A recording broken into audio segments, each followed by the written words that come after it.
guys, so i-interview natin ngayon sa Ate Nelia. Siya yung may despedida party ngayon. Sa Ate Nelia, ano yung Thanksgiving party? So ano yung ma-advise mo sa mga gustong pumunta ng Hong Kong at ilang taon ka na dito sa Hong Kong? Nasa 26 and 7 months. Oh. And then, ano yung ma-advise mo sa mga pupunta dito sa Hong Kong? Ang mga mai-advise ko lang na maging mabuti, maging mabait sa amo at magtrabaho ng walang kakomple-complain as long as na kaya nyong gawin nyo.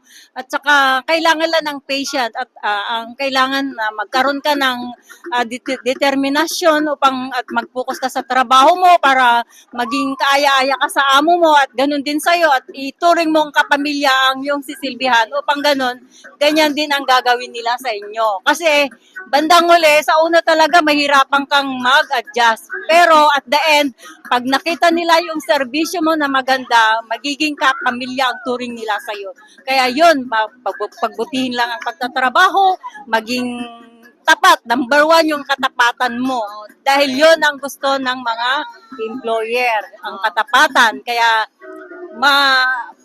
at ganun din na hindi naman yung kung ano man ang problema na pagdadaanan, laging ang Panginoon ang number 1 na ating kagabay. Siya ang magpatnubay at gabay sa ating trabaho dito sa Hong Kong. Kaya sino man ang gustong pumunta dito sa Hong Kong as a domestic helper, yun lang ang masasabi ko, magiging tapat ka sa, magiging tapat, magiging